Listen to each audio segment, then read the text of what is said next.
Welcome to the DL Gaming Podcast, adding games both new and old to your backlog, one slightly inappropriate episode at a time.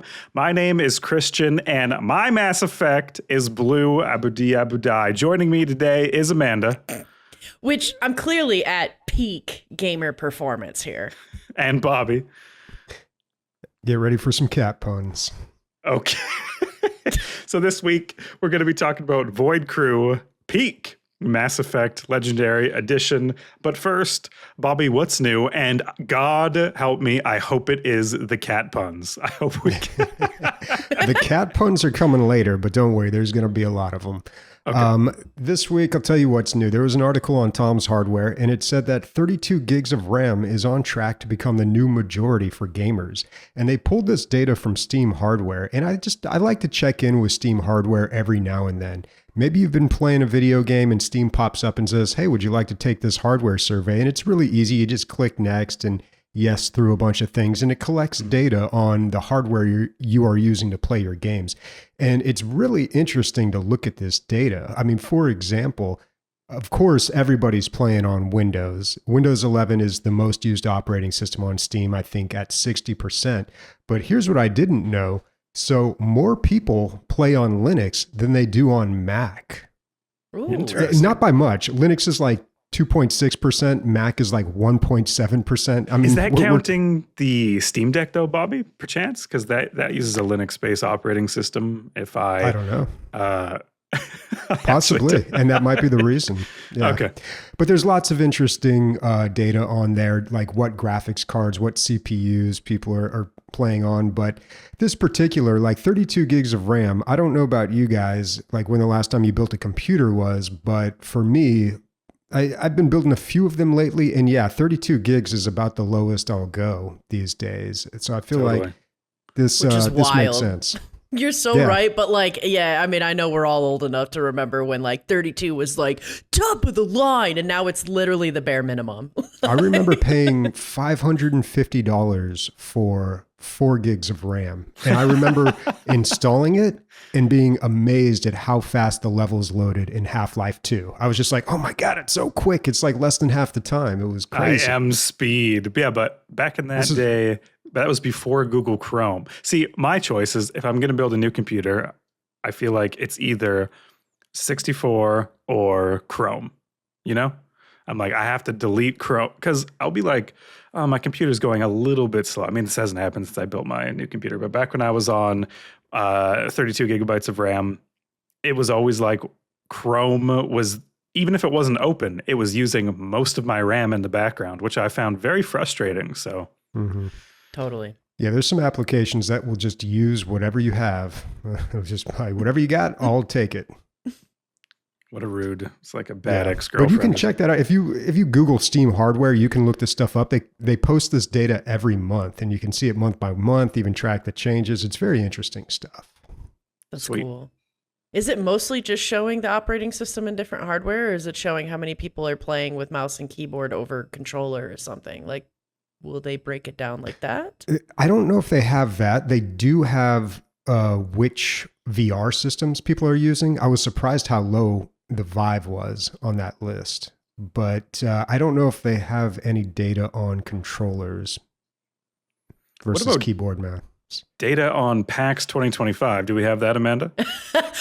Yes, breaking, coming right to you guys. We're live, but it's not live from PAX. Yeah. So I went to PAX this past week on Monday, on Labor Day.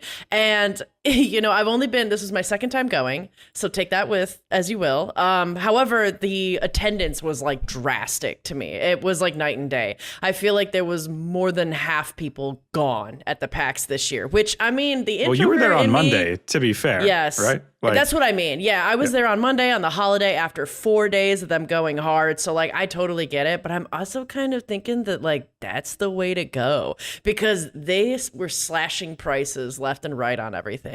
There was no lines to go play demos and play games. It was a little crazy right in the beginning because everybody was getting their free shit, including myself. So that was good. I did bring some some little like visual things to help and show people, and I'll explain them to the audio listeners as well. But the first thing that I did is like I got in line to go to the Magic the Gathering booth, of course, because I had heard that they were giving out free like Spider-Man, the new set coming out, welcome packs. Oh. But I just want to talk about the amazing money, time, and creativity that went into advertising for that new set coming out at PAX. They set up an entire thing like a newsstand that looked like it was in one of the comics, and they had some guy walking around, which I'm going to show everybody listening to this, this newspaper of the Daily Bugle, and this guy's walking around going, Daily Bugle, get your paper, read all about it, Spider-Man's on the loose, like, and he's just handing out newspapers to people in line,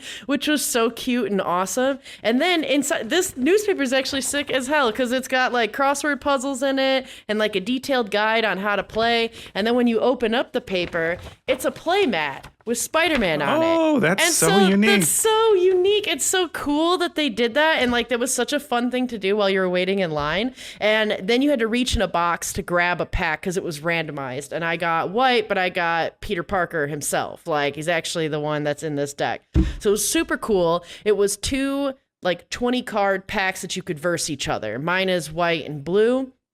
And then this way you could play with your friend, but it's like a nice little introduction on how to get into the game. They had some really good cards in there, though, and it was really fun and just really cool. I also thought Borderlands 4 was really sick how they did it. They had a rage room that people were in line, and that was one of the lines that continued the whole time to be very long and wrapped around. And I think it's because people love breaking shit. Did you rage? Did you go to the rage room? No, I did not. I was standing in line for my Magic the Gathering, and I could hear it all the way across the convention because And when I was like taking a video and like kind of watching some people destroy things in this room, that one of the guys working there, the enforcer, he's like, yeah, they're not going to bring this back next year. It's already like broke. Like, it apparently at one point, like the walls kind of broke and a bunch of like glass pieces kind of skittered out, and they had to like fix it and clean it. So that's what he said. That's a rumor. But right. But it was wild. It was really fun watching some people go in with a baseball bat and just destroy things. And dude, that was I pretty feel like smart, half the reason to go to these events is like clever booth activations, because you're like, you're in a competition with every other booth, and the times and the lines all have to be so thought out. You want it to be long enough to draw attention, but not too long enough that people walk away. You want to have something unique that people remember and talk about, but not crazy difficult to understand. And so I like the rage room idea, I feel like is on the side of like a little too smart. Hard. How has somebody not made a sim game yet, or a management game where you just do conventions? Because this sounds like such a smart idea. Sim theme park or something. Or not sim theme park, but theme park. Yeah. You've heard it here first, folks. Bobby is working on a new video game called Bobby Game Pitch. You know, Amanda, did you catch last week's episode? I caught a little bit of it, yes. And a lot of it was tripping me up, not going to lie, hearing Amanda this and Amanda that. And like the irony was that when you posted a thing about reminding yourself to make a reel of Amanda going across Canada, I was actively traveling across British Columbia and was like, oh, okay. And then was like, no, that's not about me. It's the other Amanda. Yeah, perfect. So last episode we had an old colleague of mine named Amanda, famous Edmontonian. No, not really, just one of my coworkers. Join us on the show, and Bobby said, "Oh, itch.io is a great marketplace for people learning how to make games." And then he said something along the lines, I'm paraphrasing here, but if I spent time on itch, I could make a video game. I bet you. And then we said, bet accepted. Just need that $1 million idea. Well, dude, you have it. Yeah, a convention simulator. I think that's a great idea. That's really fun. And because then you would be able to create all these little different things. And you can, have people that are just like me, which is like I go into PAX and I'm like, yeah, I'm going to check out all the indie video games because I'm on an indie video game podcast. And then I spend all of my time where where the board games are. So I found some cool board games. I'll probably talk more about them down the line, but like, yeah, I'm super stoked for DLG, but it is really interesting how, yeah, like you were saying, how creative people get with it. Cause there were 2 different spots of the convention where I was like, I don't know what the hell this game is. And they also didn't have anything too crazy. Like they didn't have a rage room. They didn't have this immersive thing. Like the Escape from Tarkov had this amazing immersive. It made you feel like you were a scav going through one of the abandoned like supermarkets, and it was just cool. They had all these stations set up. They had the devs come at 3:00 and sign all kinds of stuff. That Tarkov was like a really cool one, actually. But then there were 2 that like I still couldn't really figure out what they were. One of them was like when you entered in, there was it's this game called The Blood of Dawnwalker. I still don't know what the hell this game truly is, but I just remember that everybody was taking pictures with these 3 monks and pretending to do blood sacrifices. And like, that's it. There was no demo, no nothing. It was just like a QR code and take a really funny picture looking like you're doing a blood sacrifice. And there were a ton of people there. So I was like, that's interesting. Not a bad idea. Yeah, I mean, you know, just you start your PAX convention day off with a little blood sacrifice. That sets you up for success, a good right? day. Sets you up for a great day. Yeah. Well, and speaking of Crimson, the other one that I couldn't figure out was what the fuck is Crimson Desert? There were so many people there for that. I think they were giving away some cool free loot, and I can't really remember exactly what. And I looked into the game afterwards, and it's like, it reminds me of this like weird hybrid of like Dark Souls, Witcher, and Red Dead Redemption 2. It's a really interesting concept, it seems, but part of me thinks that game actually was so busy because I want to say that they sent out a teaser at one of the other cons and then not too many people knew about it. So I think part of why the line was so long was because so many people didn't know about it, because they didn't go all in or do anything crazy for their booth. And yet they just had line wrapped around it the whole day. So either, I don't know, maybe when you get inside, because I couldn't even see through the line. So maybe when you get inside, there's just one computer. I don't know. Yeah, I feel bad. I feel like I should have heard of Crimson. You know, that reminds me a couple PAXs ago, they had this like super elaborate setup for, I want to say the game was Fabledom, which was like, yeah. And they had this like elaborate sort of like valley, like the Shire Valley setup. They had like rolling grass, like real grass. And then the computers were kind of scattered about where these homes are. And like this awesome 3D area kind of set up, super immersive. And then that game released on Steam and it was like a little bit below mixed, I think, like, and so I was like, oh, damn, they had a really good booth, but the game just apparently didn't resonate very. So it's always interesting to see, like, you know, where that game ends up versus how creative the PAX attendance was. Yeah. Because, yeah, the game might not have been the best, but the fucking setup was amazing. So props to whoever did that. It's cool though when they actually, like, when it's the other way where it's like really cool setup and a really cool game. Like last year, I remember for Desktop Explorer, they brought in a whole bunch of like old school relics, like Windows 95 computers to play their puzzle game that makes you feel like you're inside of a Windows 95. And it was so smart and so genius. And their entire booth was like set up like a room that you would expect to find in the 90s. And there were clues that helped unlock things and puzzles that they had going on in their Discord in the room at PAX, just PAX exclusive. And so far, I still keep up with that community and still kind of keep checking in to see what they're doing. And it seems like they're still making such a fantastic game.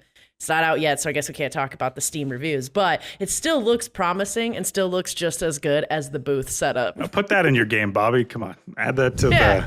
Yeah. How long till we can expect that in Bobby's convention? You know, the funny thing about management games is they're just all the same. They just have different skins, basically. So I don't know. No, I know. We can't even get it. We gotta hoppity do down, skip over that. Guys, Political Simfest is coming to Steam September 8th. So this is like a subtag that I adore. It's basically the behind the scenes on most 4X games. Instead of managing like an expanding country, you're managing the internal government forces and factions and their priorities. So a good example of this sort of tag in action is the game Suzerain. It's a choose your own adventure political sim, but basically you are the head of the government and there's no really right answers to things. It's very like kind of what a leader might go through in real life. You know, the big telecom company wants to give you a bunch of money if you monopolize their control over the airwaves. But if you say no to them, you don't get the money to fend off internal disputes from your own faction. That's just a compelling example of why I think these types of games are so awesome. So I'm really looking forward to this festival on Steam, and I hope to pick up something new that I haven't played because this is fairly niche and there's not a lot of games in this genre. But just looking at the popular up and coming, I think there's some creative titles out there that I hope might have a release during this festival. So that is what is new. And now, ba-doom, ba-da-boom, boom, boom, boom. Bobby, cat pun? Do we get cat puns on command? No, not yet. Okay. No, it's coming. Okay. All right. So we're talking about what we played this week, and I'm going to talk about Void Crew. So Void Crew had a free weekend, which is great because I've really wanted to check this game out, but not enough to buy it. So this was a perfect opportunity for me to check out Void Crew, which is a 6-player co-op space adventure game. This is basically a polished version of Pulsar Lost Colony, which is a game that I absolutely love. A beloved game of the podcast, I would say. Pulsar, probably. Yeah, and if you don't know what that game is, then man, you gotta check that out. These are basically Star Trek simulators. Every nerd has that fantasy of being on the bridge, you know, and being like the captain or the pilot or the communications officer and fulfilling that role. And like, you know, like it's a great setup for a co-op game. It's a really good idea. So why have we not had more games do this? Well, apparently we have. You know, we've got Pulsar Lost Colony, which is a very small team working on that. So it's been in development for a very long time and never really broke big. But then along comes Void Crew, which so I didn't play enough of this to really talk deeply about it, but I'm going to compare a lot of things between Pulsar Lost Colony and Void Crew, because as it stands right now, I prefer Pulsar Lost Colony, even though Void Crew has better graphics. It's way more accessible. Like they got a tutorial, and it gets you right in there so you can get going and start playing. It's got like progression, unlocks, all the things that you would associate with like modern gaming. It's even got boss fights, and it's got a way bigger player base. There's like 4,500 people playing Void Crew. Compare that to about 100 people on average a day playing. Okay, Bobby. Okay, Pulsar. But does Void Crew have one of the game modes is you are a biscuit delivery spaceship? Does it have the best feature from Pulsar Lost Colony? I was going to say, he also prefers Pulsar because you roleplay in it, right? And that's a deep cut to our listeners. But Bobby you cannot be a robot. You cannot be a robot in Void Crew. You can't be a robot! Get it off your wish list, Bobby! Here. You were right not to purchase this kit. No, sure. All right. Well, I think both of them are 6-player co-op. Like you can have 6 on a team. But when I played Void Crew, and again, this is like, we're talking about like introductory level here. Like I have not played enough of this game to really experience the late game or like what all it has to offer. So some of this is, you know, just be skeptical. Take it with a grain of biscuit. Yeah. So it felt to me like in Void Crew, there were a lot of unnecessary people on the ship. We could have jettisoned a few people here. Jesus, dude. Oh my God. Cold-blooded. You know how you typically have a gunner role? Like you have those, like someone who mans the guns. Well, you can, in Void Crew, you can like hook a brain in a jar up to your gun. And then I guess he just handles all the shooting. So I was on a ship like that. And I'm like, well, what am I even doing here? Like I'll run around and I'll recharge your thrusters and I'll repair a thing or two. But like, I feel like Wait. I'm not really contributing. They have Futurama brains in a jars that do tasks on the ship? Well, so far, I think they just man guns.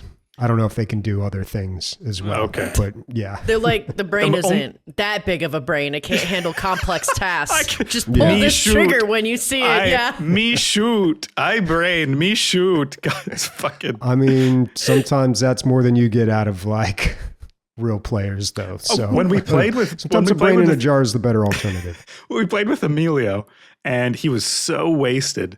And there was so many funny moments that he like missed a target. But the best thing he contributed was, I want to call the big laser the big red lipstick. And I still think of every big red laser. I call it that in my head. And a brain in a jar. Call me crazy, but I don't think we're getting any names off the dome from the fucking. No. Disappointing. Yeah.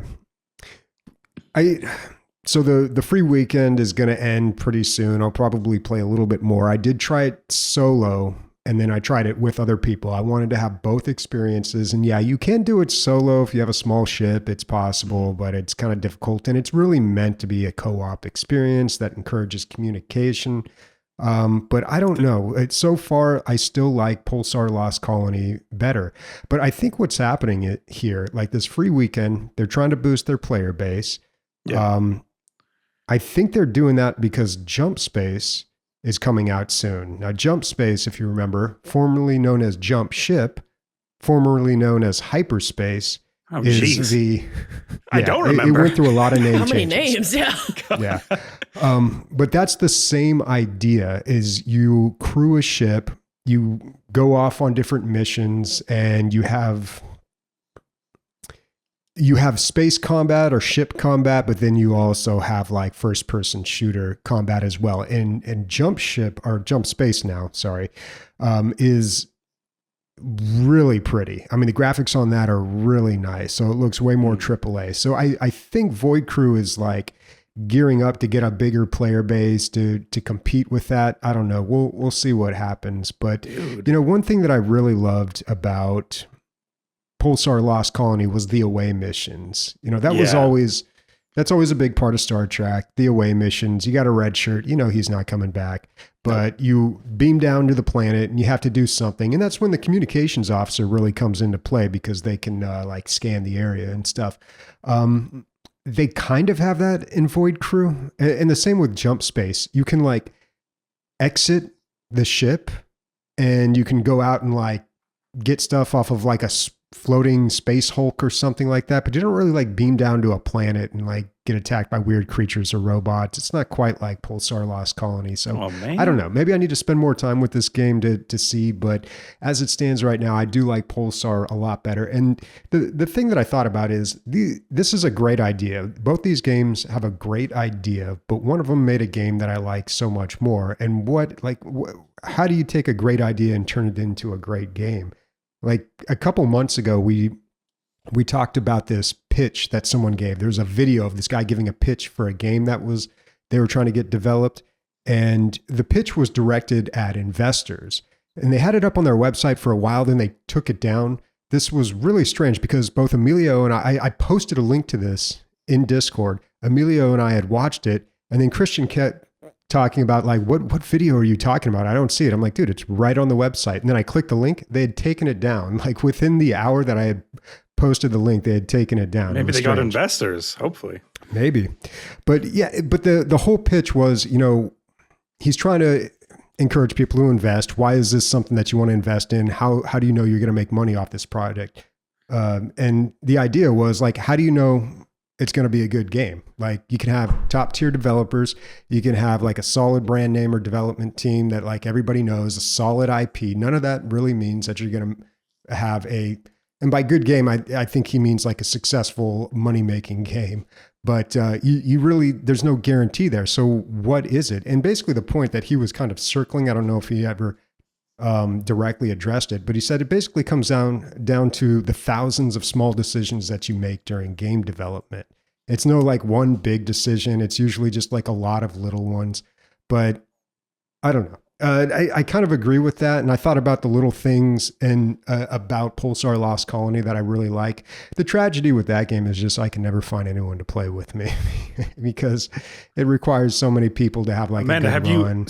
have you looked on do you get any messages from Bobby lately over Discord or Steam? Miss it from Robert Digital 83 or whatever No, he he goes just by these days? messages me when I'm actively playing Magic once a month to play Magic with him, which is already like super impressive and amazing. And I feel super guilty saying no because it's just like, dude, what are the damn odds? Like I'm actually playing it right now and I don't play it all the time. Like, Yeah.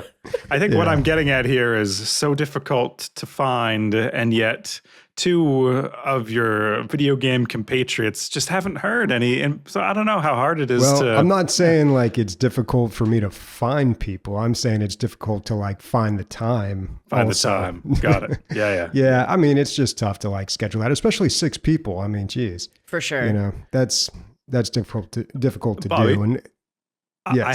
I have a query or I don't know. I have something to throw past you. So maybe going back to your discussion, how do you take a good idea and make it into a good game? I think likely because we know the Pulsar Lost Colony team has like a forum and like a website, and they've been doing this for so long. And if you look at their patch notes, it's clear that they like what they're doing. Like they love this game that they've made.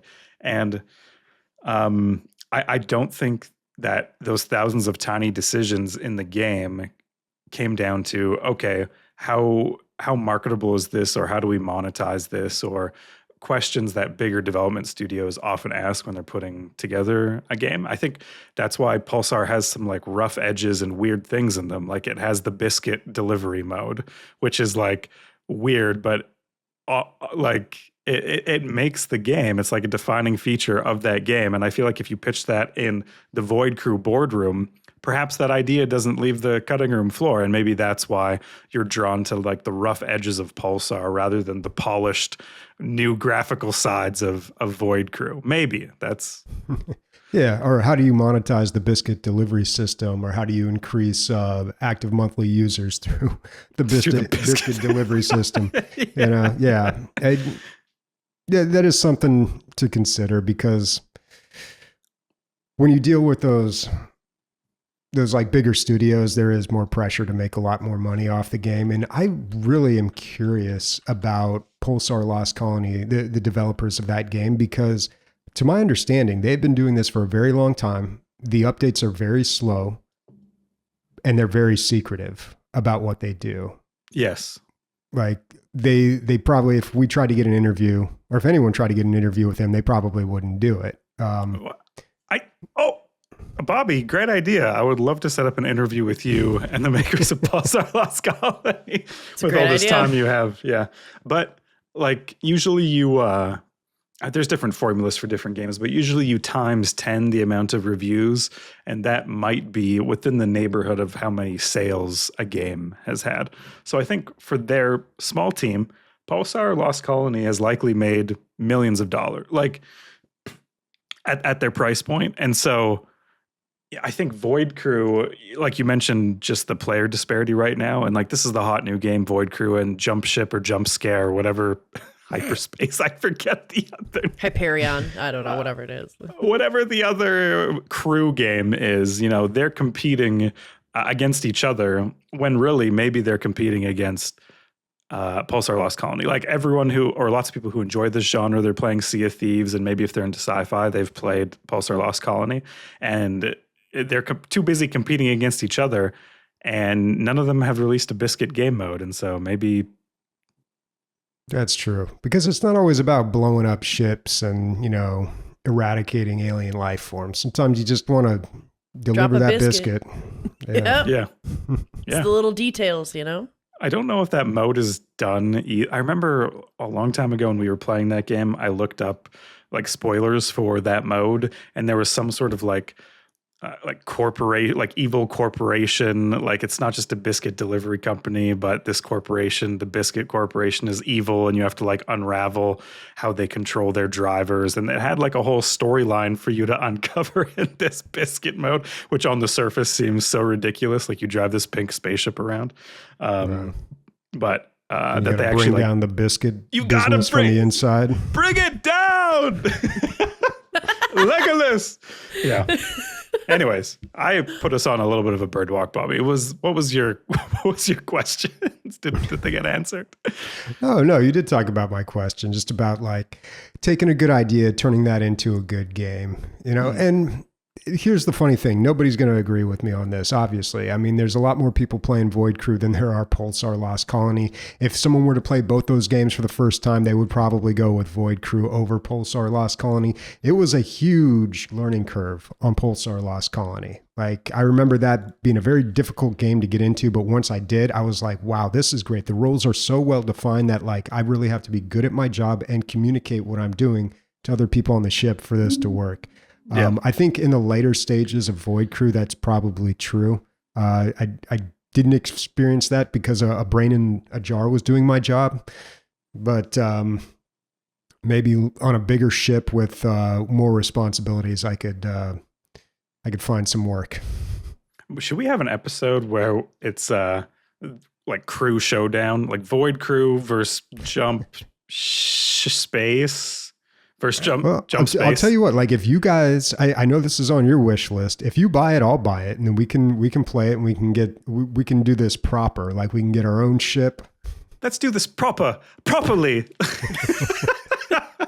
I like that idea. Yeah, let's get our own ship. Let's dump the brains in the toilet. Let's flush them into space. Down with brains taking our jobs aboard this. And I would love to. And I would also like to play Jump Space when that comes out as well, just to compare. Shitty thing. They both probably started making these games like 3 or 4 years ago, unknowingly that someone else was making a very similar game. And then I remember they announced, I think around the same time, if I remember correctly. And it's like, damn, dude, like. That's a bummer. Yeah, they have the inertia. There's no stopping it now. Like these games are going to come out, but I almost wish they could like work together and like build each other up. Be like, play the other crew game after you're. I don't know, but yeah, a little bit of a shame. Yeah. What's not a shame is moving on to Peak. So I put it on my radar, I think the last time that I was on or a while ago, way back in the day. But I've been playing a lot of it. My fiance and I have been playing a lot of it together because this is such a great... Did you hear that? Yes. I don't think we've heard that on this podcast before. Congratulations, Amanda. Thank you. Yeah. And so right now we're not living with each other at the moment. He's up in Canada. I'm down here for a bunch of reasons I'm not going to get into. But so in order for us to kind of be bonding and spending good time with each other, we're playing a lot of Peak because this game is really fun and really solid for friends to play. What is it, right? It's a big co-op game where basically you are taking a trip with your friends. I believe it goes up to 4 people, and your plane crashes and you're like, oh no, what am I going to do? And there's luggage and suitcases all over the place, and apparently everybody on the airplane has died except your party. And so, or they're gone, I don't know, but everybody's dressed up like little like Boy Scouts, Girl Scouts, which is really cute. And oh god, that's tragic plane accident. Sorry, I'm yeah. It's pretty scary. You land and it's just like the plane is busted into pieces and it's on fire, and you're just like, oh, okay, well, I'm just gonna grab this bugle and just keep playing on my little trumpet. Which is kind of funny because we were talking about how previously in the Pulsar, how the guy said that, like, you know, a good game was in the moments, all the little details, all the little moments, all the little decisions you make. And I think Peak also actually has made a really great game off of the little details that they have as well, too. And the little decisions that they have made of certain quality of life things that go as basic as voice proximity, which makes a lot of sense. If you're climbing a mountain and you're not close to your friend, you're going to have a hard time hearing them, right? Well, and so as you move closer... let's back up a bit, because I know this game is so popular. Likely everyone knows what it is, but you crash aboard a mountain and everyone dies, and then you have to commit cannibalism to survive until rescue. Or what is the game? What is the game? No, okay, good point. Sorry. I'm excited and I'm jumping all over the place. I'm getting to the peak before even starting to climb. My bad.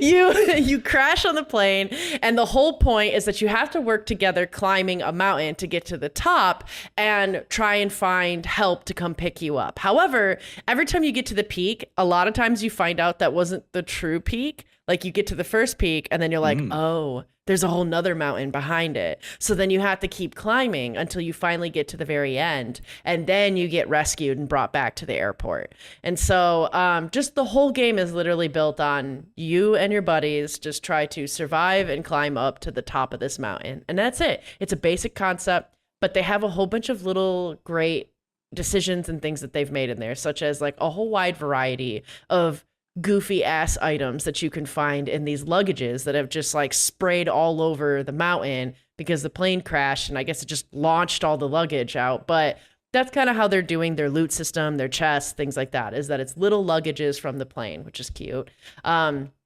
And you'll find things like the Bugle of Friendship, and it's like all these horns that are like attached to like one trumpet. And if you play it at a friend, you'll heal them and then give them so much more extra energy.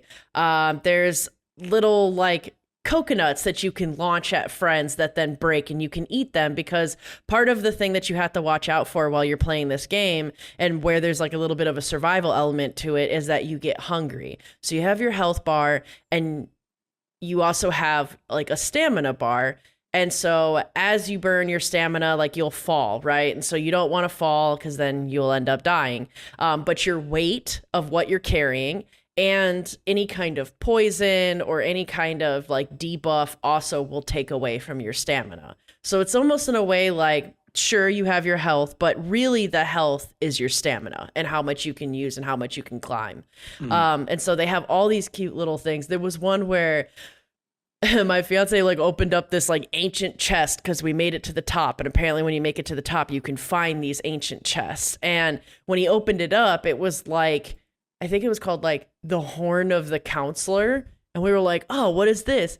And he played it and it gave both of us like triple the amount of stamina, and we're like, yeah, awesome. And then all of a sudden this like massive skeleton of like an adult, basically like the camp counselor, imagine that, he's wearing like his little like Smokey the Bear hat, and like he's just a skeleton, and he's running like full speed at my partner. My partner's just screaming running down the hill. And I'm trying to keep... Is it a friendly council? It's not a friendly council. It's not. It was very scary. And I'm running after him, throwing coconuts at the counselor, like, get away from my man.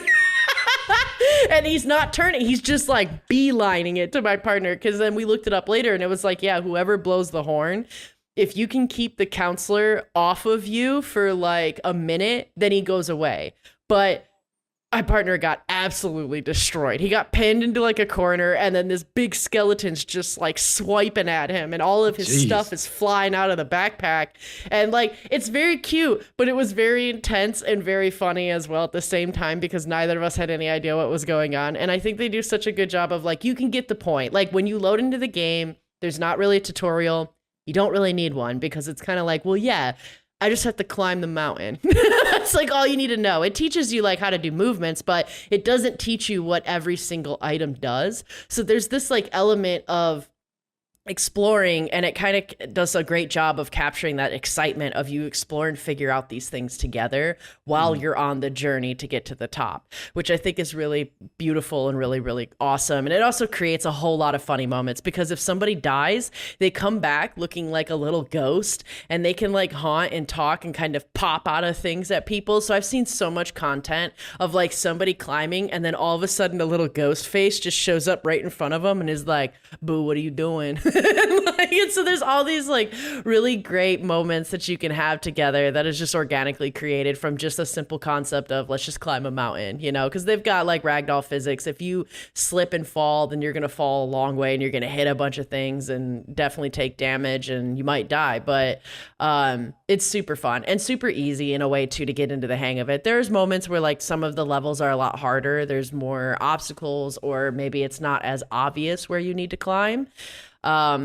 But I think for the most part, especially just what the game is, where it's just like climb a mountain with your friends, like they've done such a good job with it by adding all these cute little fun details. And Ray said, Ray previously caster on the show from long ago, said it would be a good idea. Apparently, there's a 16-player co-op workshop mod that we could use for like a game night, and it sounds like that would be, I don't know, just absolutely ridiculous and just that ridiculous would be hilarious. fun. Yeah, and the game is so quite fun. cheap. I think $6.99. I don't have the page in front of me now, but I think it's around there. Yeah. So I thought I remember seeing an all-time low was $4, but like either way, under $10, I highly recommend it. Stamp of recommendation from DLG and from myself for sure. I can't recommend it enough. It's a lot. I of would fun. love to do this next game night, that workshop mod, and this should be like the only game we play. Maybe if it turns out to be a hit. I think I would love to see some people in our community fall off a mountain and become ghosts. Yeah, I think it'd be really funny. And I agree. It probably would be best as the only game for the game night. Because I will say that a game runs around on average about 30 minutes to 40 minutes. They are long run times because like I said, when you get up to the top of that peak, you're like, oh my gosh, there's a whole nother mountain behind it. So like it kind of keeps going, but it's really fun and everybody wins so long as one person makes it out alive to the top, which I already love that. That reminds me of like the Oregon Trail, the board game, and like all of these true co-op games, which is kind of like just one of us needs to make it and then we all win, right? And so that's really fun. I kind of got a question though, because this game like really makes me think a lot about survival and surviving in the wilderness. So say you guys are stranded on an island, right? And you have to climb to the top of, we'll just say a little hill. It doesn't have to be, it's not Mount Rainier. It's not a massive mountain or anything like that, but it's like a little hill, but you're out in the wilderness. What are your top 3 items that you must have if you're going to survive in the wilderness? We'll start with you, Christian. I think I would like a map to get back to civilization. I probably want a lot of tinfoil for cooking and as a reflective surface to signal for help if people are looking at me. And then some sort of, like a knife or a machete so I can cut wood. Maybe if I find something dead, I can cut it up and eat it, or I can cut up some fish, just enough to survive. Assuming I can't bring like a cell phone or like, that sort of stuff. Yeah. What about you, Bobby? I don't know. So like no cheating on this, no like too much technology or like a magical lamp with a genie in it, I'm guessing. No, this isn't fantasy, it's real life. I checked the Void Crew starship and I I don't know. I mean, I guess Christian's probably on the right track. Like you're going to need some survival tools. I to be honest, like, I don't know. I'd probably just die, whenever these like, hypotheticals, like when I'm asked these hypotheticals, like, what would you do in a zombie apocalypse? I'd be like, dead, first wave, boom. Like maybe you see me in the 3rd act and you hesitate before you shoot me because I'm like a zombie, but you knew me when I was alive. Like maybe I'd make a reappearance there. That's but my like, role. I'm not interested in living in a post-apocalyptic society, man. Like if the air conditioner breaks in here, like I'm like, I don't know if I'm going to make it, Yeah. So it's, I don't know. Desert island. Yeah. I don't know. Unless it was like Gilligan's Island, and we had like a professor situation going on there. That could, or our Swiss Family Robinson. Like, what am I talking about? I just started naming movies and TV shows. Yeah, that would be Bobby. Home Alone 3. What am I doing? He'd be on the island just being like, can somebody just call an Uber, like, and let us go? I mean, I don't know. This is like that one time at a movie with that one guy. Like, I saw it in Sea of Thieves. There's got to be a boat around here somewhere. Yeah. I think Christian's totally on the money with something. Like, that's a really good idea to bring aluminum foil, like a ton of aluminum foil, because you could use that as a shelter and it's reflective and you could use it with cooking. I would also bring that as well. I'd probably bring rope too. Because I can't guarantee that I'd be able to find a strong fiber kind of material, and you can make a lot of things with rope. And then probably a hatchet for many reasons, cutting up things, and using that as just a solid tool or a weapon. It works. Yeah. It's dual function. Yeah. And a hatchet has a little bit more space on the sharp part, big axe head. So like if you're alone out there, see, because I was debating volleyball. I like as a friend, you paint, but you can paint the hatchet and like smiley face on the side, and it could be Hatchy the Hatchet. Just if you're there for a long time, your mental health is important too. You need a friend out there. We're social creatures. Yeah. I love how you're like, and my fourth thing I would bring is a friend. A friend. That's all perfect. Right. So moving on. This week, as promised, I went back into Mass Effect Legendary Edition for my quarterly Mass Effect update. So if you haven't heard of this before, I've never played Mass Effect until this year. Everyone's like, Mass Effect, Mass, so good, so effective. And I'm like, what are you talking about? What is the Mass Effect? I don't know. Now I know. This is obviously space adventure RPG from a long time ago. I am playing the Legendary Edition, so the remastered edition of these games. And the cool part about these games, I was told, is that what you do in 1 affects 2, what you do in 2 affects 3, and it's sort of like a choose your own adventure, choose your own narrative through 3 separate games. And I thought, wow, that is such a cool idea. I'm not going to talk too much about Mass Effect, though. Basically, my playtime was... So I said when I started this, I would try my darndest not to do side quests. And then a lot of my time has spent doing side quests because I think, at least for the Mass Effect that I'm on, maybe this is changed in later versions, my quest log is like, go to these 5 planets and see if you can find what you have to do the next thing in the main story. And then I'll go to 4 of those planets and it'll be side quests that are all really fun, but I haven't moved the story ahead at all. Anyways, so what have I done? I've added Liara Tassoni to my group. And how did I add her to a group? There was like a mining incident and, big space laser that I deactivated, typical sci-fi stuff. But it got me thinking, she's a blue alien. And this got me thinking about blue characters in sci-fi. And so I put these into some groups here. You got your digital AIs. So you got your Cortanas and you got your Sajets. Cortana Halo, Sajets from Homeworld. She's the ship, the AI in the ship. You have your like serious aliens or serious characters. So you have Neytiri, the Avatar blue people. You have your Twi'leks, Star Wars. You have your Chiss from Star Wars. You have your Wraith from Stargate. These are like spooky blue sci-fi characters, or at least a serious take. And then you have your goofy aliens. You got your Stitches, your Megaminds, your Max Rebo. You got your Sullys from Monsters, Inc. I count him in there, blue, even though he has purple spots. I think he's a blue character. Then you have your irradiated and superheroes. So your Dr. Manhattans and your Mystiques.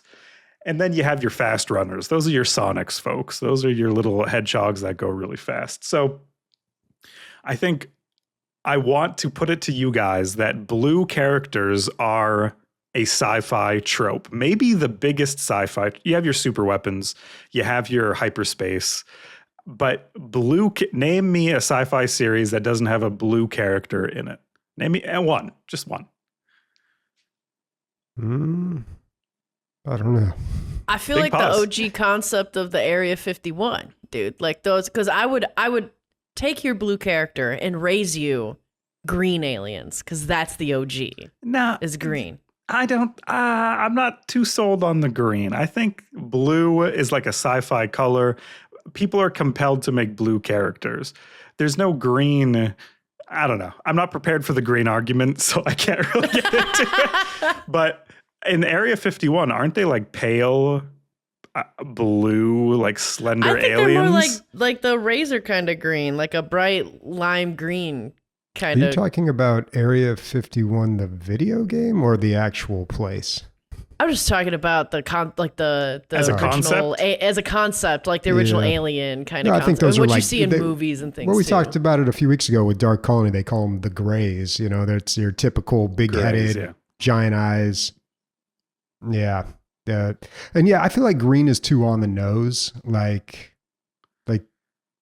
that's like something you'd see more in like a cartoon or something like that. But yeah, there's a lot of blue aliens out there. I'm sure if we tried really hard, we could think of some sci-fi universes with blue or without blue aliens. I don't know. Because typically these sci-fi universes, they're so expansive. They have everything, right? Were there any blue aliens in Dune? Dune, blue within blue eyes, the spice. That's a stretch. That's how you know you're addicted to the spice. That's blue. So the color blue, you're saying the color blue is in every sci-fi. Ubiquitous. It's everywhere.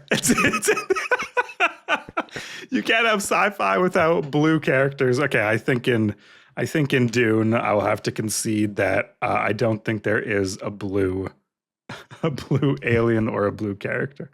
Are the aliens in XCOM or any of them blue? Oh, I feel like they're like a gray. I think those are like grays. They're more along the traditional aliens.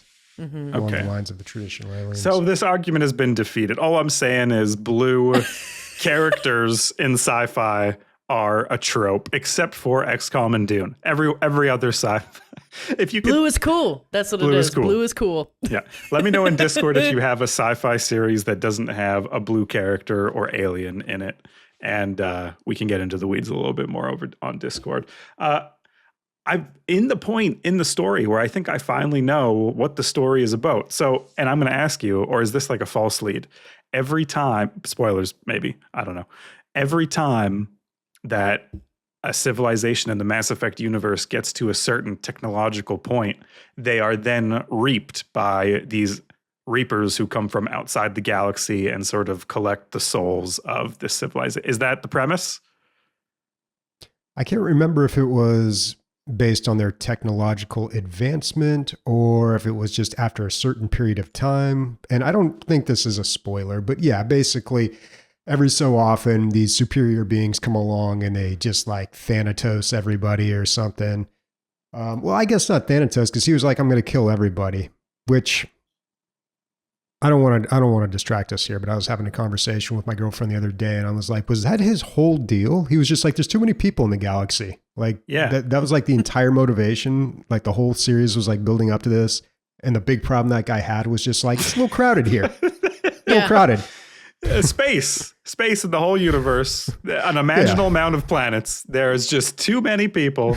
Yeah. And the thing is, he didn't even he wanted to do it. I guess this is kind of fucked up. He didn't want to do it the hard way where he went to every planet and did genocide. He just wanted to be able to snap his fingers. Like the whole series is him wanting to snap his fingers to do it.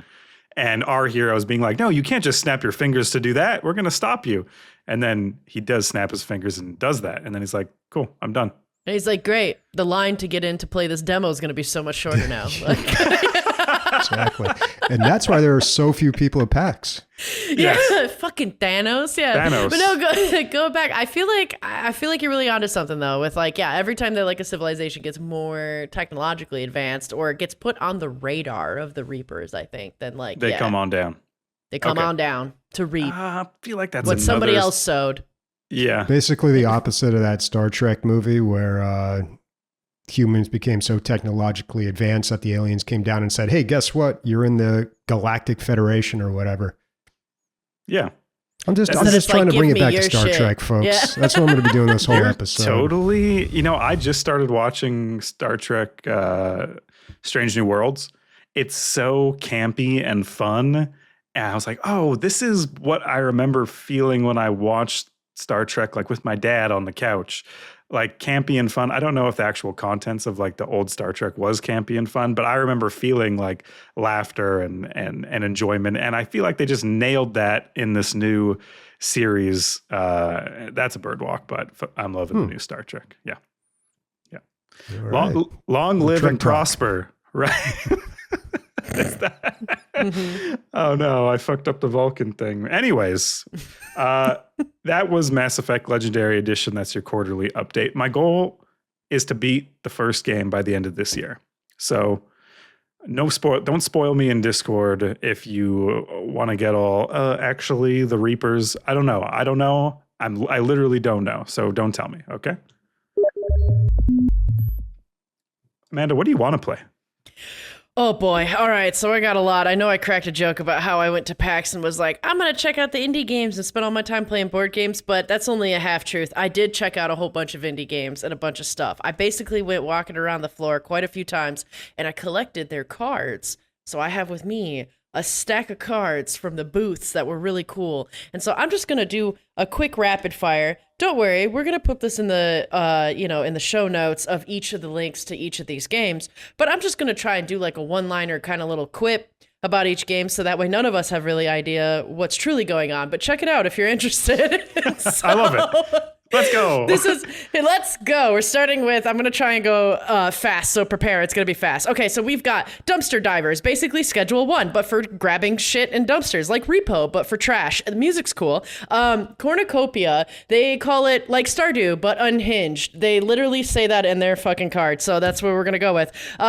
Memorial Wake. Yeah, Orgy Stardew, sweet. Memorial Lake, really nice people, like a small amount of people. They basically took Souls-like isometric and then made it much easier, filled with action, no puzzles. And Spellfarers, giving out a bunch of free stuff. Looked it up. Reviews are in the fucking trash, so don't play that. We got Wild Woods, which is a cute little like AARPG kind of looking game. We've got Demonschool, which also was like another cool AARPG kind of game that's coming out. That one is a super old retro 8-bit. Bobby might be interested in that. Old school. I know you like it. Unsent. This game was cool. You have to have a controller to play it. I went to play it as a demo and it wouldn't let me play until I connected a controller. I don't think I've seen that, but I'm here for it. This is a platformer, so that's cool. I'm going to play this on the Steam Deck, and it's cute. They made it like an actual little note. It's all about sending post office stuff. I like that one. They looked really interesting. We've got more ARPGs here. We've got Hell Clock, that I think is in Portuguese. I don't know. It sounded cool. It looks cool. Check it out. That one's fun. We got Conquest Dark, basically what Hell Clock was, but if you like Conan Exiles, right there. So that's nice. And then the last one is I've got the Rabbit Hall. It's kind of like Stardew Valley and Animal Crossing meets Paper Mario. Super fun, super cute, farming sim, all in 2D. So that's it. That's that. We've got that, guys. That's how it was. Those were the ones that I thought were really cool and fun. Was. Okay, that's how it was. That's great. So that's it. I'm sure none of those, people would be really sad that I just boiled down their entire life's work into like a one sentence thing, including especially don't the one play where this. you said reviews are bad, don't play. Yeah. That's right. Well, That's right. To be honest, though, I like right off the bat, that title is tough. Spellfarers. Yeah, this one. It's apparently like a wizard and witch. Think of like Hogwarts Legacy, but for free. And you can befriend like local townsfolk and make trades. I think they were trying to go for maybe like a Stardew Valley meets Harry Potter, but like you're living in the wizarding world. But wow, the reviews are absolute fucking dog shit on it. It's awful. Because at first they were like, oh, claim this promo code and you get this free stuff. And I'm like, sweet, this is right up my alley, dude. I like wizard and witch stuff. I'll check that out. And I pulled it up on Steam and it's bad. It's mostly negative. And everybody was like, these fucking cash shops. There's cash shops everywhere. Or they're like, there isn't really anything to the game. It's like steak and potatoes, but with no seasoning. So like, it's kind of the vibe I'm getting. So on the floor, we experience. Okay, I have a point here. In how we play video games is through platforms, through Steam, through Xbox, for the majority of people. And so when we look at a game, we're looking at what are the key features that the game puts together, and then we're also looking at another thing, the reviews and the comments. And that is how we make our purchasing decision. When you are at one of these events, it's really cool to do what we used to do, which is or at least what I used to do, which is to go through a physical game shop being like, oh, this looks cool.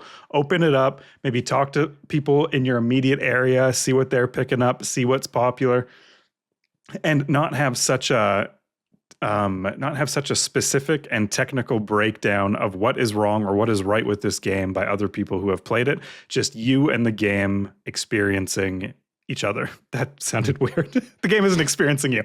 You're experiencing the game. And I think that's sort of the magical thing about these games conventions, honestly. Like you don't have the review score hovering above each booth. You just sit down. The developer is there.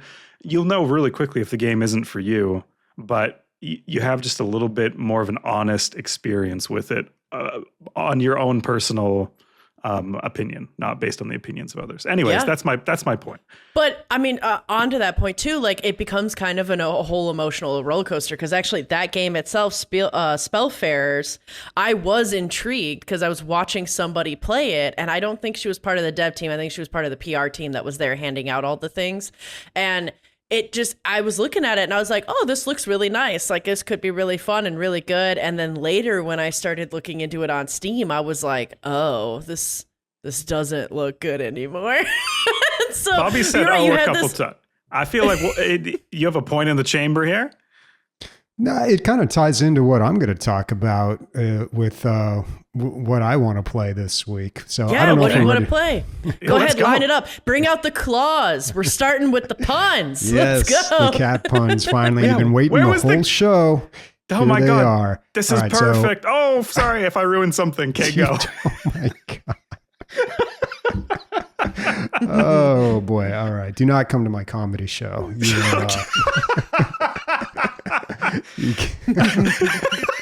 I'm so sorry, dude. I've got to calm down. So this week I'm going to be talking about Bubsy in the Purrfect collection. Oh my God, it's right there too. Fuck. So cute. Okay. Yeah. So I don't know if you guys remember Bubsy. You probably don't. This is something that was originally on the Super Nintendo. It was Bubsy Claws Encounters of the Third Kind, of course. And then this was a game, it was a platformer where you played as a cat that was trying to defend all the yarn balls in the world from invading aliens. I believe they were orange. And it is an orange cat too. We know how I feel about those. Where is this creativity in the modern day? Oh my God, you and this orange cat, dude. This is crazy. Okay. But it's a pretty basic platformer. So this is trying to be a Mario. This is trying to be, well, more of a Sonic, really. There was really a lot of push in the 90s for like animated characters with attitude. If you remember that classic Simpsons episode where they introduced, I think it was Poochie, but it was basically that, this is a cat, but he's got an attitude. All right. So, he eat my shorts, just like that kind of like. By the way, second episode in a row with the Simpsons reference. I think you have one for every situation. Yeah. I mean, the show's been on for like 30 years. So yeah. Maybe 35 at this point. But yeah, so Bubsy was kind of a popular game, like popular enough that they made sequels on other platforms, but never really that popular that people really know about it. And certainly I didn't think popular enough to do a remaster or a reboot. I heard about this game maybe over a year ago, and I thought, number one, I remember Bubsy. I'm going to load that up on an emulator. Played 5 minutes of it. Oh my God, this was terrible. Quit that right away. And then number two, I was like, who's like waiting for the Bubsy remaster? Like, I'm pretty sure this is not like, that game does not warrant a remaster. But it's here, and it's not just a remaster though. It is a collection. And this is what they do that's very interesting with the game. Like if you look on the Steam page, they aren't just marketing it as a game, but it's a collection of all the Bubsy games. They're remastered, but they also have behind the scenes interviews, concept art, pictures. They've got, what's really nice with this game, because it was very difficult, they've got save states and rewind, which I feel like an old game like this, you got to do that. But in the text on the Steam page, they say like, something to the effect of digging behind the troubled development of the Bubsy games or something. Oh my God, it's like that. A documentary game. Yeah, that's exciting. Exactly. And I'm like, well, that's a good way to approach it, because it certainly was like, it had issues. Like it wasn't like a super great game. And then like some of the later ones like had issues, and like, I don't know what happened with it, but I'm kind of intrigued now. And I don't know. It's tough because like you have to be of a certain age. Like you two have never heard of Bubsy, right? This is like all brand new information. Yeah. Nope. But cats with attitudes, I've seen a lot of that. Oh yeah. Oh yeah. But, this was back in the day where you would buy a game and like you were kind of just stuck with that game. You didn't have a lot of opportunities. You bought it a lot of times just because of the cover, like, and you flipped it over and you saw some screenshots and you're like, all right, that looks cool. I'll check this out. It looks like Sonic. I do remember that. Yeah. You'd play the game and you'd kind of like convince yourself, because you had like 4 other games. Like you didn't have a whole lot of other games because you had no income. You had to like wait for your birthday to come around or something to get a game. And so you didn't have like a huge collection, and there wasn't a lot of free to play stuff. So it was just like you had what you had and you learned to love it, you know? So I learned to love Bubsy as bad as that game was. And yeah, every single level you load up, it's like our furless leader. A lot of fur puns now that I remember it. But I certainly did not want to play this game again. So when I saw this, I went on YouTube.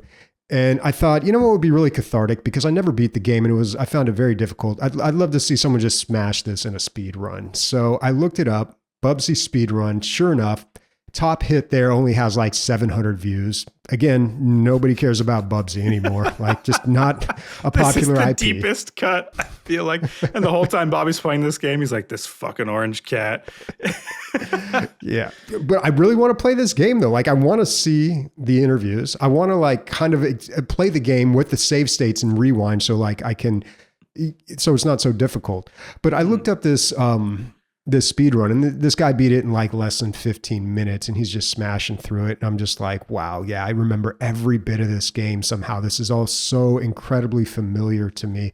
And yet somehow I've like erased all of it from my memory. Every cat pun, every time he loads up a level, and he even had a catchphrase, which, oh my God, I forgot it. I didn't write it down, but, all right, I'm going to commit the ultimates in here. I'm going to look it up. Bubsy catchphrase, because mess with the whiskers, get the claw. Do you have one, Amanda? No. Orange Meowageddon. No, I can't even find Orange it. Meowageddon? I don't know. No, that's I can't even find it. But yeah, he had like a little catchphrase, like, you know, like, what are you looking at, or something like that. Actually, that was perfect. What are you looking at? That's the extent of the creativity that He's got an attitude. He's got an attitude, man. I see that. Yeah. It was something like snarky. What are you looking at? Yeah. But I don't know, man. Like, I'm sure there are people out there listening who are like, oh yeah, I remember Bubsy. And like, I was one of the 700 views. Yeah. I remember. Yeah. But I'm going to be, number one, very interested to see how well this game does. It comes out September 9th. So it's just right around the corner here. Ooh. I don't think it's going to sell a whole lot. I don't know what the price is. If it's like $10 or under, I'm going to buy it. 10 to 20, that's a maybe. But like, I don't know. I kind of want to see what this is all about here. Do it for Bubsy, dude. Do it for Bubsy. Yeah. Yeah. I don't know. I just found some quotes from him. And one of them, I think my favorite is, remember, I'm a trained professional. That's a good one. Bobby laughs. I love that your face just lit up in like a real wholesome way. You're like, yes, I remember. It's like, I remember that. Well, he would say these right before a level began. Like, that was his thing. And so he's an orange cat, but he wears a white t-shirt with an exclamation mark, you know, to denote his loud personality. Yes. So yeah, it could have gone places. Bro. We could have had a Bubsy cartoon. Like, he could have been a whole thing. He could have been up there with Zelda. Like this. I mean, one of his quotes is, "I'll be back." He is coming back. Right on top of the quote that says, "Just loser." Bubsy comeback. Yeah, we're introducing Bubsy to a new generation, and this generation's going to get it. All right, they're going to get on board. Yeah. Yeah. Yeah. So I don't know. I wish sometimes that there are another weirdo on this podcast that would be like, oh yeah, I remember Bubsy, because I feel like I'm talking into the void here, because I'm telling you, there's not a lot of people out there that probably remember this game. Like, maybe they had it in their collection, but they probably never played it because it wasn't that good. But it's just like, I don't know. It's one of those weird things that I just saw and was like, oh my God, well, I got to talk about that. I love that. I love that it's such a personal connection. I love that if it's $21, the personal connection is dead. Mm-hmm. It's outside my price range. It's outside of the maybe. Sorry, it's into the never. If you dare be $21, Bobby, the 701st the audacity. View, if they charge $21 for this game. In this economy? Oh my God, get out of here. Bobby's claws are out. That's crazy. Yeah. Okay. All right. So that was Bubsy, the Purrfect collection. And the game I would like to play is Battlestar Galactica, Scattered Hopes. So this is, I think, revealed at Gamescom. It was a roguelite choices matter RTS with pause. I like how there's two tags on Steam for real-time strategy. It's RTS, and then there's one RTS in parentheses with pause. Basically for old timers, probably for me, people who struggle with the RTS genre, having pause built in as some sort of purposeful mechanic in the game is a specific tag on Steam. So it is the story of Battlestar Galactica, which I think translates pretty well to this type of game. It's one contained fleet. You know, Battlestar Galactica, famously in the first episode, they write down the amount of survivors that are in the fleet, all of humanity, what's left, 49998, baby. And then every conflict they have after that, at the end of the episode, they write the new number on the whiteboard. This is the amount of people that died that episode. I thought that was so cool. There is this. But what about people being born? I mean, they didn't factor that in. Circle of Life. They do factor in people being born, and okay. They do find another ship called the Pegasus, and they add the 200 souls aboard that ship to the fleet count, and we have a running tally since there. There is this really funny YouTube video. Star Trek Voyager also kind of has the same setup where the Voyager is flung in a galaxy far, far away. They have no contact with the Federation, no new resources coming in. And the first episode of Voyager, he clearly says we have 38 photon torpedoes in our bay. We can't afford to lose or use them willy-nilly. And there's this funny YouTube video that goes every single time they use a photon torpedo in Star Trek Voyager. And by the end of them using it, it's like negative 998 photon torpedoes. Like they never stuck to it. They just used them willy-nilly through every episode, way more than 38. So Battlestar Galactica did stick with this. It's like a big thing that sets it apart in my imagination from other sci-fi. Like this fleet really felt like every episode something meaningful was happening to it that changed it permanently. And I want the game to feel like that too. I want the game to feel like FTL or Homeworld, where the little things that happen to my ship, the adjustments, the crew members I'm adding, the upgrades carry over to the next engagement. And it feels like a living, breathing thing until, of course, I go kablooey and my fleet probably dies and I have to restart at the beginning. So you should have put a brain in a jar on a gun, dude. That would have solved all your problems. Yeah. Yeah, why are they wasting these souls? Just throw them in jars and we don't need them. Yeah. I want this to be faithful to the Battlestar Galactica universe, so I want there to be at least one frack. If I don't hear a frack in this game, I played Battlestar Galactica Deadlock and I did not hear one frack. And I was like, great game, not enough frack. Do you know this, that they say fracking? All too well. All too well, okay. The game is coming in 2026, so it's a little bit far out, but it is still nevertheless on my wish list and something I really want to play. Big fan of Battlestar Galactica. Are you guys, by the way, Bobby? I didn't know you dabbled in the BSG. I don't, no. My girlfriend was very into that show when we started dating. Right. And she would say frack a lot, and I was like, you got to stop. You're saying frack in public? Nobody knows. Can you imagine? Bobby's going, so I was 11 playing Bubsy and and she lets out a frack and you can't say that, sorry, in public.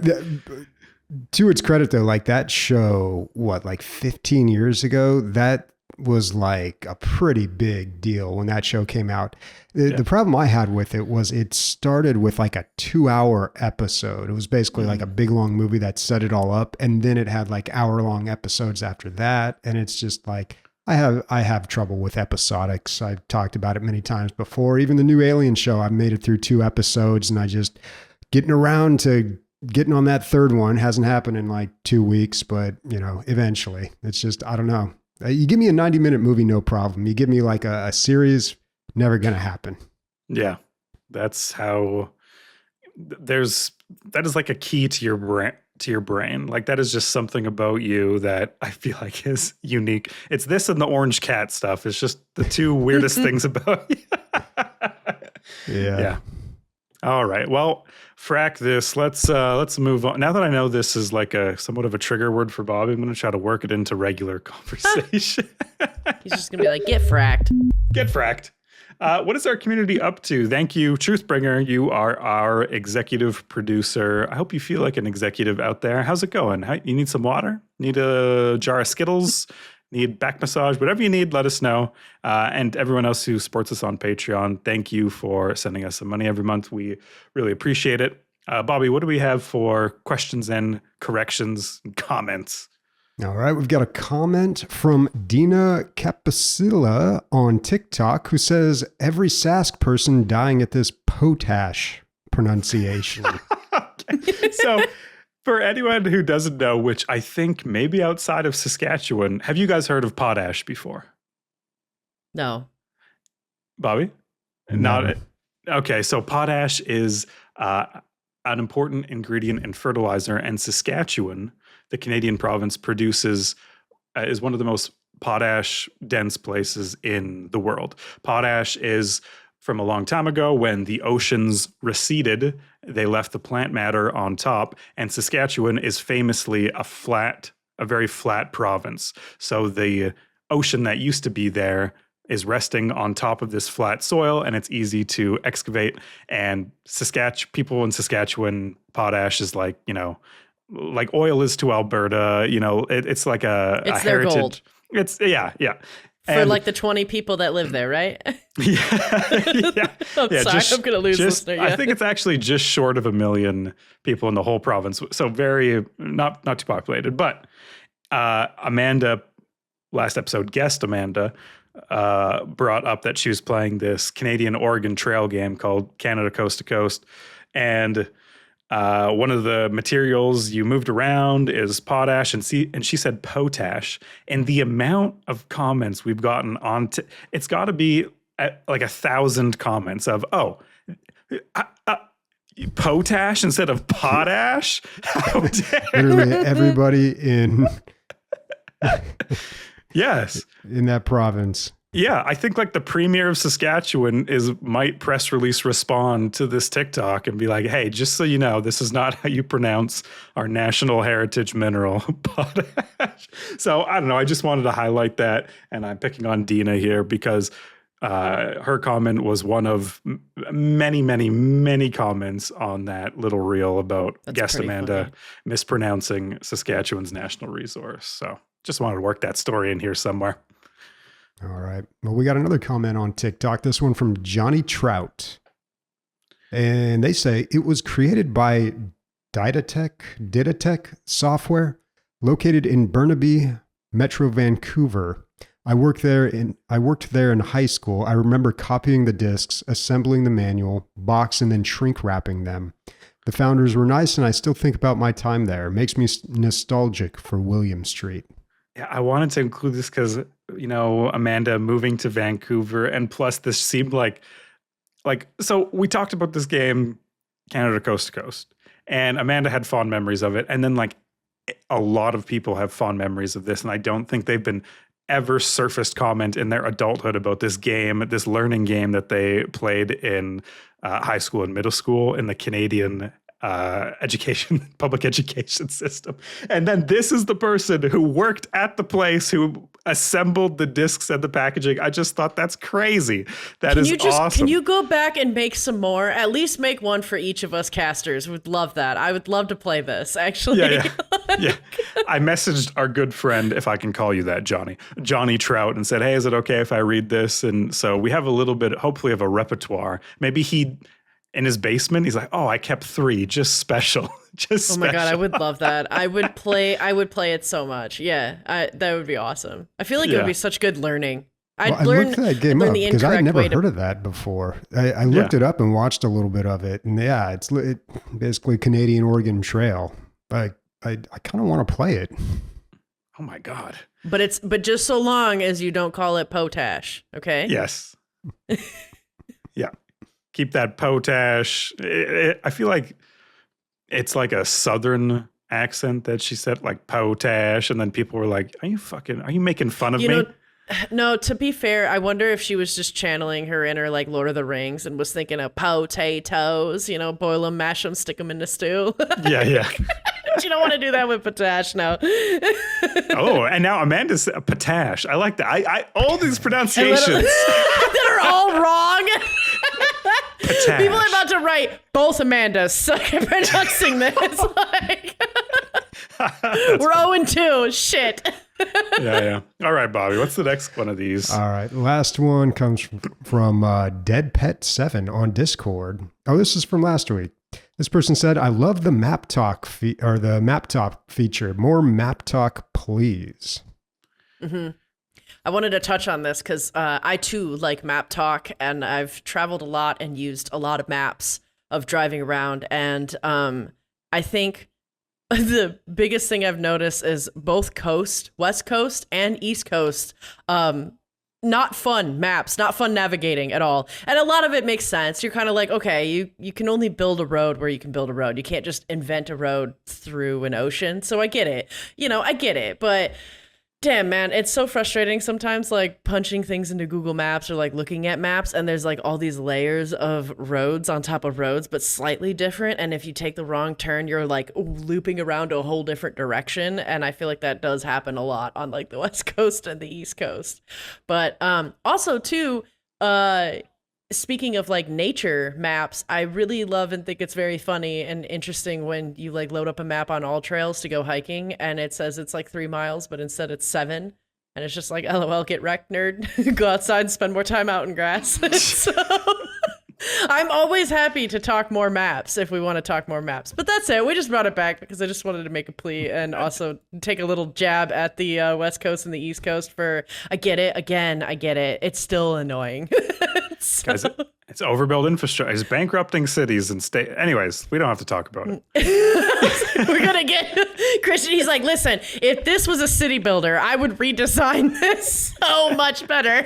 The roundabouts have I was in New Zealand visiting my family, and my uncle, he's pretty old. He just couldn't get around the idea of exit and entrance ramp, the cloverleaf ones that are like really big. He keeps like, he visited us here. He kept talking. He's like, you could build a whole subdivision. He has like a Kiwi accent. You could build a whole subdivision here. I don't understand. No, I'm not. I'm just butchering. Sorry for everyone in New Zealand, by the way. But it was funny. It was like, your country of 4 million people went to a city of 2 million, and now there's a cloverleaf interchange, and it's blowing your mind. That's cute. I love that. But also, don't come to DL Gaming for pronunciation. We're not the ones. I think, yeah, that should be our motto. Yeah. That's going to lead into my plug, which is if you're looking for a map on how to support the show and follow us in your own directions, I got some directions for you. You can leave a review on whatever listening app that you're listening to check us out. You could also go to dlgaming.net. That's the true map of how you're going to find everything for us. And so that's where you can find the episodes, you can find info, and you can find our Discord, and that's where everything really is popping off. So go to dlgaming.net. Sweet. My name is Christian. Joining us today was Amanda and Bobby. And next episode, Amanda's going to play Gudnak. I don't know. You nailed it. Yeah. You're going to have to Gudnak next episode to find out. Get knacked. Amanda, what's playing us out? Well, we're going to be playing out the very epic, the very amazing Age of Empires 2 title screen to send us off today. So get ready for something epic. Goodbye. Goodbye. Start the game already.